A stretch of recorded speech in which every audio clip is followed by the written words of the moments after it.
Hello guys, welcome back to my channel humanities class. तो आज हम डिस्कस करने वाले हैं important questions of attitude and social cognition. आज हम चैप्टर 6 के इम्पोर्टेंट क्वेश्चंस डिस्कस करेंगे।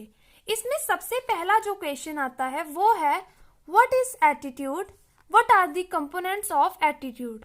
क्या पूछा है इन्होंने कि आपको पहले बताना है कि एटीट्यूड होता क्या है, उसके बाद आपको बताना है कि उसके कौन कौन से कंपोनेंट्स होते हैं। ठीक है, तो सबसे पहले आप लिखोगे कि एटीट्यूड क्या होता है। इसमें आप लिखोगे it is a state of mind. ये एक स्टेट ऑफ माइंड होती है, सेट ऑफ व्यूज होते हैं या थॉट्स होते हैं किसी टॉपिक के रिगार्डिंग। उस टॉपिक को हम बोलते हैं एटीट्यूड ऑब्जेक्ट, जिसका एक इवैल्यूएटिव फीचर होता है। मतलब कि ये पॉजिटिव भी हो सकता है, नेगेटिव भी हो सकता है और न्यूट्रल भी हो सकता है। अब हम बात करेंगे कंपोनेंट्स ऑफ एटीट्यूड के। अब हमने पहले भी पढ़े हैं कि 3 कंपोनेंट्स होते हैं। पहला है अफेक्टिव एस्पेक्ट, बिहेवियरल एस्पेक्ट और कॉग्निटिव एस्पेक्ट। अब आप क्या करोगे, इन्हीं चीजों को एक्सप्लेन करोगे, मतलब 3 पॉइंट्स में एक्सप्लेन कर दोगे। तो ये हो गया आपका first question, what is attitude and what are the components of attitude. अब हम बात करते हैं सेकंड क्वेश्चन की। हमारा सेकंड क्वेश्चन है what are the features of attitude. सबसे पहले इसमें आप क्या करोगे, डेफिनेशन लिखोगे कि एटीट्यूड होता क्या है। उसके बाद आप बताओगे कि कौन कौन से फीचर्स है एटीट्यूड के, जैसे वैलेंस है, एक्सट्रीमनेस है, मल्टीप्लेक्सिटी है, सेंट्रलिटी है। आप इन्हें एक्सप्लेन करोगे और यहाँ पे आपका ये क्वेश्चन भी कंप्लीट हो जाएगा। इसके बाद अब हम बात करते हैं थर्ड क्वेश्चन की। तो हमारा थर्ड क्वेश्चन कौन सा है, what are the causes of emergence of prejudice, explain the strategies which can be used for handling prejudice and discrimination. इसमें आप क्या बताओगे कि कौन कौन से कॉजेस होते हैं प्रिजुडाइज के। ठीक है, उसके बाद आप बताओगे कि कैसे आपने स्ट्रेटेजीज बतानी है कि कैसे उस प्रिजुडाइज को आप हैंडल कर सकते हो। ठीक है, सबसे पहले आप बताओगे कि प्रिजुडाइज होता क्या है। प्रिजुडाइज होते हैं नेगेटिव एटीट्यूड्स किसी भी ग्रुप के रिलेटेड, और बहुत सारे केसेस में ऐसा भी होता है कि वो किस पे बेस्ड होते हैं, स्टीरियोटाइप्स पे बेस्ड होते हैं।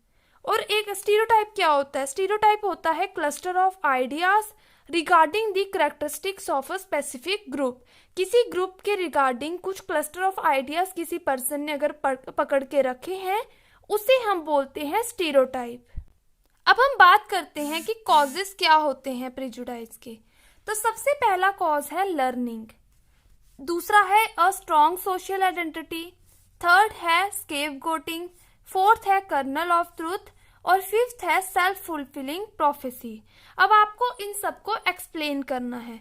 उसके बाद उन्होंने क्या पूछा है, स्ट्रेटेजीज फॉर हैंडलिंग प्रिजुडाइज। आप इसे बताओगे, इस टॉपिक को एक्सप्लेन करोगे। उसके बाद अगर तो ये क्वेश्चन आया 6 मार्क्स में, तो ये भी लिख देना how these goals can be accomplished, कि ये जो स्ट्रेटेजीज में आपने डिस्कस किया है, इन गोल्स को आप कैसे अकम्प्लिश कर सकते हो, कैसे अचीव कर सकते हो। ठीक है, तो ये आपका क्वेश्चन हो गया थर्ड भी कंप्लीट। अब हम बात करते हैं फोर्थ क्वेश्चन की। तो हमारा फोर्थ क्वेश्चन क्या है, explain the process involved in attitude change. ठीक है, तो इसके चांसेस है कि ये 6 मार्क्स में आ सकता है। तो इन्होंने बोला है कि attitudes that are still in formative stage are more to change compare to attitude that have become firmly established. अब इन्होंने बोला है कि जो एटीट्यूड्स फॉर्मेटिव स्टेज में होते हैं वो चेंज हो सकते हैं। ठीक है, ऐसा हो सकता है कि वो एटीट्यूड चेंज हो जाए, लेकिन ऐसा भी होता है कि जो एटीट्यूड आपकी डेली लाइफ में एस्टेब्लिश्ड हो चुके हैं वो एटीट्यूड चेंज नहीं हो सकते। अब इन्होंने बोला है कि कौन कौन सी प्रोसेस इन्वॉल्व होती है एटीट्यूड चेंज में। तो इसमें हमने 3 थ्योरीज पढ़ी थी। पहली थी बैलेंस थ्योरी, दूसरी थी कॉग्निटिव डिसोनेंस और तीसरी थी 2 स्टेप कॉन्सेप्ट। इसके बाद आप क्या करोगे, इन तीनों थ्योरीज को एक्सप्लेन करोगे। ऐसा भी होता है कई बार, क्या होता है कि सिर्फ एक की थ्योरी पूछी जाती है, बैलेंस थ्योरी हो गया या फिर कॉग्निटिव डिसोनेंस हो गया या टू स्टेप कॉन्सेप्ट हो गया। ठीक है, बैलेंस थ्योरी काफ़ी ज़्यादा इंपॉर्टेंट है, इसे अच्छे से पढ़ लेना। और कई बार ऐसा भी होता है कि तीनों थ्योरीज एक ही क्वेश्चन में पूछ ली जाती है, तो तीनों को अच्छे से पढ़ लेना और इन्हें एक्सप्लेन करना भी आपको आना चाहिए। अगर आपको ये थ्योरीज क्लियर नहीं है तो आप मेरी वीडियो देख सकते हैं, उसका लिंक मैंने डिस्क्रिप्शन में दिया रखा है, तो आप वहाँ से जाके देख सकते हैं। अब हम बात करते हैं हमारे फिफ्थ क्वेश्चन की। तो हमारा फिफ्थ क्वेश्चन क्या है, what are the factors that influence attitude change. आपको बताने हैं कि कौन कौन से फैक्टर्स हैं जो इन्फ्लुएंस करते हैं एटीट्यूड चेंज को। तो सबसे पहले आप यही लिखोगे, attitude that are still in the formative stage are more to change compare to attitude that have become formally established. पहले आपने ये लिखना है, फिर उसके बाद आप क्या लिखोगे, factors that influence attitude change, heading डालोगे, उसके बाद आप फ्लो चार्ट बनाओगे।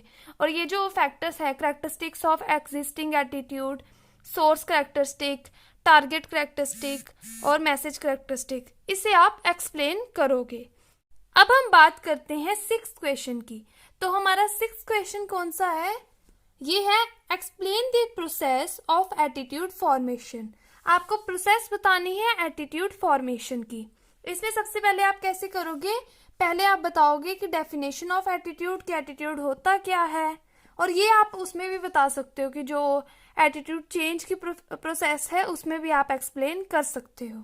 उसके बाद आप लिखोगे एटीट्यूड फॉर्मेशन, उसके आगे लिखोगे attitudes are learned through our own experiences and through interactions with others. ठीक है, कि एटीट्यूड कैसे लर्न होते हैं, हमारे खुद के एक्सपीरियंसेस से, और साथ में जब हम किसी के साथ इंटरेक्ट करते हैं, किसी से बात करते हैं, उस टाइम भी हम एटीट्यूड लर्न करते हैं। उसके बाद आप हेडिंग डालोगे प्रोसेस ऑफ एटीट्यूड फॉर्मेशन, और नीचे आप एक फ्लो चार्ट बनाओगे। सबसे पहले आप लिखोगे एसोसिएशन, उसके बाद आप लिखोगे रिवॉर्ड और पनिशमेंट, फिर मॉडलिंग, फिर आ गया ग्रुप और कल्चरल नॉर्म्स, और फिफ्थ आ गया एक्सपोजर टू इंफॉर्मेशन। फिर उसके बाद आप इन पॉइंट्स को एक्सप्लेन करोगे डिटेल में। उसके बाद हमारा लास्ट क्वेश्चन है, what are the factors that influence attitude formation, कि कौन कौन से फैक्टर्स हैं जो इन्फ्लुएंस करते हैं एटीट्यूड फॉर्मेशन को। इसमें भी आप वैसे ही करोगे, पहले एटीट्यूड की डेफिनेशन लिखोगे, उसके बाद आप लिखोगे वही जो पॉइंट मैंने ऊपर बोला था, attitudes are learn through our own experiences and through interactions with others. फिर उसके बाद आप हेडिंग डालोगे factors that influence attitude formation, नीचे फ्लो चार्ट बनाओगे। सबसे पहला पॉइंट आ गया फैमिली एंड स्कूल एनवायरनमेंट, फिर आ गया रेफरेंस ग्रुप्स, फिर आ गया पर्सनल एक्सपीरियंसेस, फिर आ गया मीडिया रिलेटेड इन्फ्लुएंसेस। ठीक है, उसके बाद आप क्या करोगे, इन्हीं पॉइंट्स को डिटेल में एक्सप्लेन करोगे। तो यहाँ पे आज की वीडियो होती है ख़त्म।